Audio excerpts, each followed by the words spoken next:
Kenangan orang benar mendatangkan berkat. Menjadi pertanyaan, berkat apa saja yang kita dapatkan dari kenangan orang benar. Kali ini kita akan melihat bagian yang ketiga, kenangan atas hidup pendahulu kita.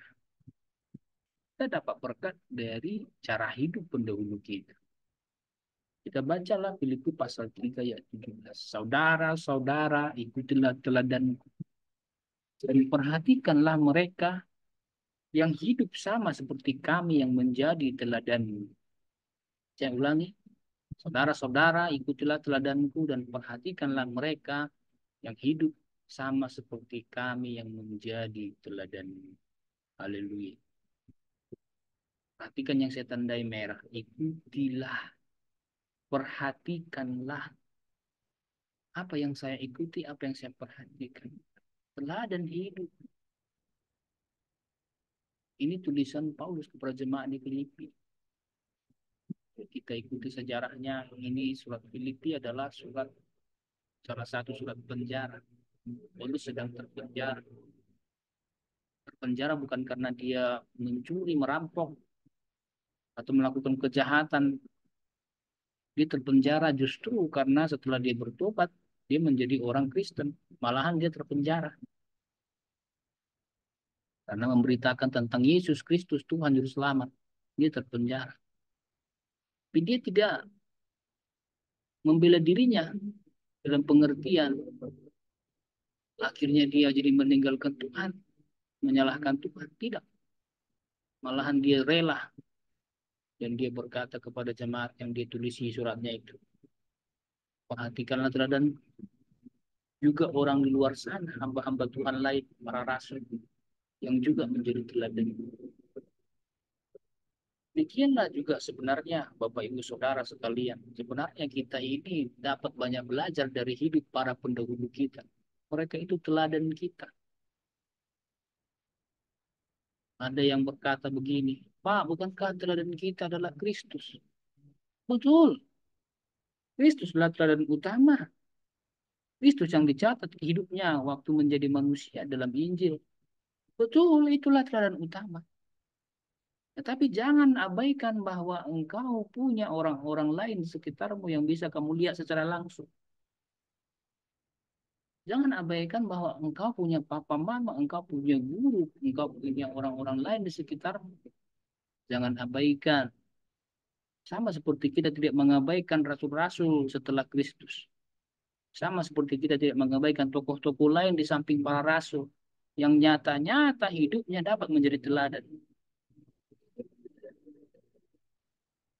Acap kali rupanya orang-orang terdekat kita itu menjadi bukti yang paling otentik sebagai teladan baik atau sebaliknya sebagai teladan buruk.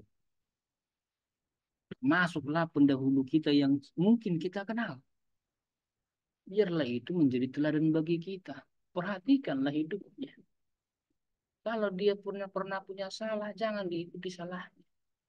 Tapi kalau dia punya hidup yang lurus, hidupilah hidup yang lurus itu. Jangan salah paham. Bukan berarti kita tidak mengikuti teladan yang di Alkitab. Tetapi teladan orang lain yang langsung kita lihat pun berguna bagi kita. Kesalahan orang lain menjadi pelajaran juga bagi kita. Jangan kita dulu yang mengalami salah baru belajar. Biarlah kesalahan orang lain pun jadi pelajaran. Maka kenangan atas hidup pendahulu patutlah menjadi pelajaran bagi kita. Siapa Bapak rohani kita? Siapa Bapak rohani? Jemaat Korintus begini bunyinya. Sebab sekalipun kau mempunyai beribu-ribu pendiri dalam Kristus, kamu tidak mempunyai banyak bapa karena akulah, ini Paulus ya, akulah Paulus yang dalam Kristus Yesus telah menjadi bapamu oleh Injil yang kuberitakan kepadamu. Sebab itu aku menasihatkan kamu, turutilah teladanku. Seorang bapak rohani akan berkata kepada anak-anaknya, turuti teladanku. Demikian pun sekarang kita kepada orang kemudian penerus kita seharusnya berani berkata, turutilah teladanku. Karena apa? Karena kita sudah menuruti teladan Kristus. Justru kalau kita tidak berani berkata kepada mereka turuti teladanku, dipertanyakan. Berarti Anda tidak jadi teladan. Anda nggak berani berkata begitu kepada muridmu. Tapi kau berkata kepada muridmu turuti teladanku. Jaminan berarti saudara sudah mengikuti teladan Kristus. Bapak rohani kah Anda? Biarlah teladanmu diikuti anak-anakmu. Atau Anda masih merasa sebagai anak rohani kah? Lihat Bapak rohanimu. Teladani hidupnya. Teladani cara hidupnya. Kelakuan hari-harinya. Perbuatannya. Perkataannya. Perhatikan apakah Bapak rohanimu terkenal baik. Dan kalau engkau sekarang menjadi Bapak rohani, apakah engkau terkenal baik? Sebuah ayat di Kisah Rasul pasal 6 ayat 3. Saudara-saudara, pilihlah 7 orang dari antaramu yang terkenal baik. Terkenal baik dulu. Penuh roh hikmat supaya kalian mengangkat mereka untuk tugas itu kemudian. Karena orang lihat kebaikannya dulu. Teladan baiknya nampak enggak? Kau sebagai bapak rohani, sudahkah menjadi bapak rohani yang baik? Sudahkah cara hidupmu sungguh-sungguh jadi teladan? Hai engkau murid, apakah engkau sudah mencontoh gurumu dengan benar? Apakah engkau sudah mengikuti cara hidupnya dengan benar? Entah perkataannya, entah perbuatan hari-harinya? Demikian engkau, para suami, para istri, biarlah semua kita rupanya belajar agar kenangan yang baik dari pendahulu kita tetap kita ikuti dan agar kita pun meninggalkan kenangan baik kepada generasi setelah kita nantinya. Reputasimu dipertaruhkan,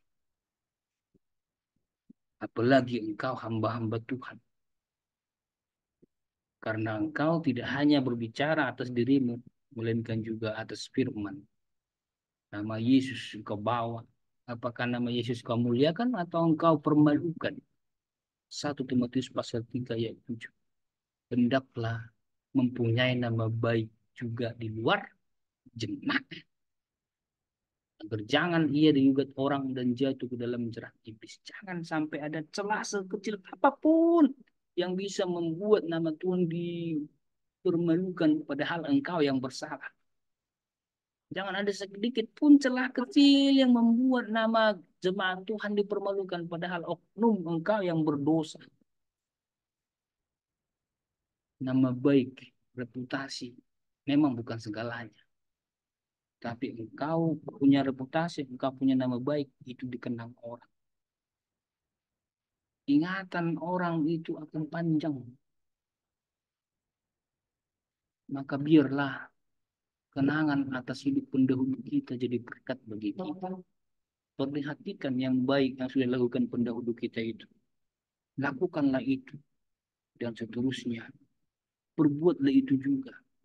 Menjadi kenangan nantinya kepada generasi di bawah kita.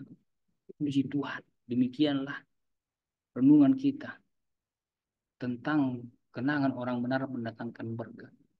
Dan apa yang kita dapat? Pertama, kenangan atas iman. Kedua, kenangan atas ajaran. Dan ketiga, kenangan atas hidup pendahulu kita. Puji Tuhan. Amin.